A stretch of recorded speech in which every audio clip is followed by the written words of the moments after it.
What's going on, guys? Low elevation domination here for the I guess this would be part 3 of the build series. Couple updates here, I guess. New parts came in. I didn't have these on the unboxing video because that's an aftermath, but basically I just kind of wanted to hide all this stuff. You know, it's a newer sled, 2019, so I didn't really like the discoloring here and all that. So looks like the fuel caddy leaked on there. Apparently it's been a little bit common, so just a heads up, be careful. So I got my rail extensions powder coated thanks to Fred Picot here. He's a local guy, did a really good job. Price was right, so there's no complaint. I was gonna throw these in raw, but you know, looking at them, it's well, I think it's a good looking sled, and it would have looked a little bit funny just to have the aluminum color show. So he did a really good job with the color match. So I mean, it's really close. So I'm really happy with that. So yeah, thanks to that. I've got the track here that we already knew. A couple more vent kits here. So these guys decided to go ahead and buy those. Well, I wasn't going to, but a buddy of mine convinced me. So what the hell, right? Ended up splitting the shipping costs, but just to hide the factory ones. As we know, they're not very solid. Frog skin is it's good stuff, keeps water out, but it's not very strong when little branches come and poke a hole. Same thing for the front one. I had siliconed it, just kind of, you know, it bugs me a little bit. It's a newer machine, so changing that one out for Extreme Vent Kit's fret one, which is basically a stainless steel with a bunch of holes in it, and then you got your frog skin hiding it. So I mean, the chances you get a stick pass through that are slimmer. I mean, it's still possible, but they're slimmer. These ones already had it, so we had that. You guys had seen that, and the removable snow flap. So this is going to be in 2 parts here. I'm going to start with the track. So first thing is going to be, well, I'm going to strip everything, strip all the plastics. I'll take the hood off. I was going to clean it anyways. If some of you don't know, but basically when you winterize it, and if you use the Skidoo winterizing mode, basically pumps a lot of oil in your pistons so your rings don't get dried up. I noticed last year that the oil sometimes ends up dripping out, so I just like to take the pipe out, clean everything out. If you hit a few cattails during the year, you know, you get to clean it out. I got a little bit of sand here, got really badly stuck in a swamp last year. Anyways, don't want to talk about that, getting flashbacks just thinking about it. So yeah, we're gonna lift it up on the hoist. We're gonna open up the chain case so we can change the bearings, and obviously take out the drive shaft, because we gotta take the track out, right? So, and then we're gonna change the sliders, and that should be it for the part 1. Part 2, we're gonna change the snow flap. Well, I mean, it's not a big job anyways. Snow flap, we're gonna put the cover on, and then we're gonna do all the venting. The venting is gonna be a little bit more time consuming, just because you want to do a good job. You don't want to overcut it. I think I'm going to time lapse this, and maybe I'll stop and film the important parts just to let you guys know what's going on. I noticed there's not that many videos of this online. I took a look at it, right? But I've done swamp tracks in the past. The only tricky part was the brake caliper, but apparently on these ones, according to my research, you don't have to use a puller, just because the tolerances are a bit better, and it should slide off with a couple pry bars. So we'll see how that goes. Alright, hood's off. Pretty simple. A few bolts. Don't forget the air box, just a screw from the side, so pretty easy. Disconnect the controls here, but pretty clean in there. Last year I got a recall. My ray valves were leaking, so they changed the gaskets on those. Much better this year, so yeah, look at that. Like, it's pretty clean in there. I like to keep it clean. I think it, you know, the sled's a lot happier, and you treat it well. Hopefully it will treat you well in return. So the plan of attack here is I'm going to drain the oil in the chain case. I got the little kit from BRP. Can't say I'm a firm believer for always using the recommended oil from the manufacturer, but I mean, their little bottle is, I got it over here.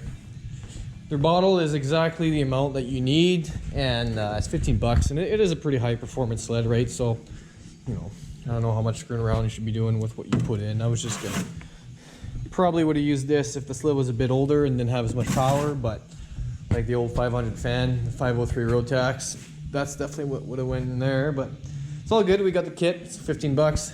Well worth it. and whoops, we'll be good for another couple years probably without changing it. So anyways, let's get going again. So I'm kind of learning as I go as well here, because like I said, not too many vids. I haven't done much work to this sled because it's pretty new. So to drain the oil, it's a 316, which is kind of odd. I thought it'd be metric. That's why I had the metric set out the first time. But so it's 316 Allen key, and it's right underneath, which is a lot better than the old one, the XP. I'm not sure how much you can see under there, but just letting it drain right now, but not a ton of oil in there. And you know what? It seems like the seals are holding up pretty good. It's been in there since my braking period, so I brought it in. They recommend after 500 or so, whatever. I brought it in after 700, changed the oil, and it was still good. So I'm pretty happy about that. So I'm gonna keep going now. I'm just gonna remove all the torques here, just as a reference, and get you the size before I start the time lapse once more. Yeah, it looks like the one. We'll just try the next size up to confirm. Oh, no, okay, so it is it's a T30. Focus. Anyways, T30.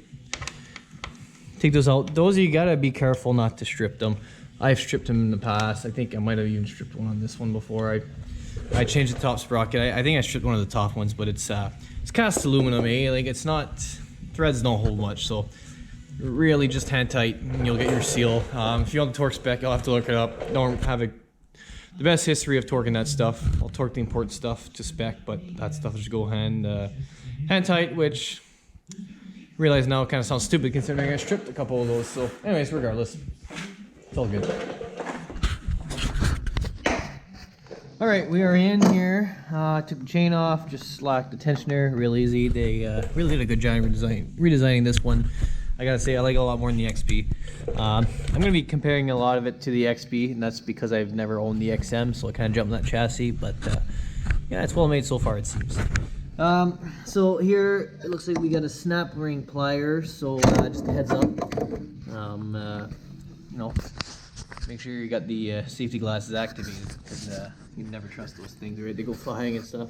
Not the funnest, but you do a good job. So anyways, yeah, we'll get that off, and then it looks like we'll be at our bearing, which is pretty much where we stop on this side. All right, had some fun there, but I got her out. Good tip, keep her cool, keep trying, you'll get it. Get her enough to jam a screwdriver in the back here, so just open her up that way, and then, you know, you try to pull out and they always fall out, right? Especially, I think I have a set that's imperial, and that's probably a metric snap ring. I don't know, like, I'm sure the sizes matter here. Like mine, it was either too big or too small, so obviously I have to use a smaller one. I got the interchangeable tips there.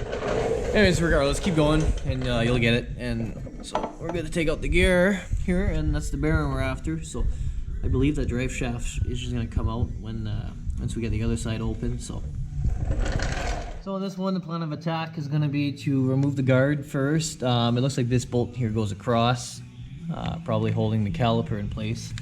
Doesn't really seem like there's another bolt, which seems kind of odd, but I'm sure I'll find out. So yeah, I'll take out this bolt, another one in the back here, then the two bottom ones, and we'll see where that gets us, and we'll go from there. Okay, so I was wrong. Looking back now, it doesn't really make any sense there. This doesn't hold it. It's one piece behind, so it's bolted. I just took off the snap ring for this guy. I couldn't get the snap ring pliers just because the orientation the clip was in. But luckily I got it with a screwdriver, so it's all good. Now, from what I understand, I'm gonna have to find a way to back these out. Just so I can slide this guy in, or out, sorry.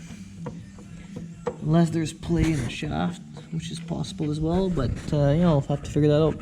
Keep you guys up. Okay, so it looks like that guy's one piece with this, right? Just 4 bolts.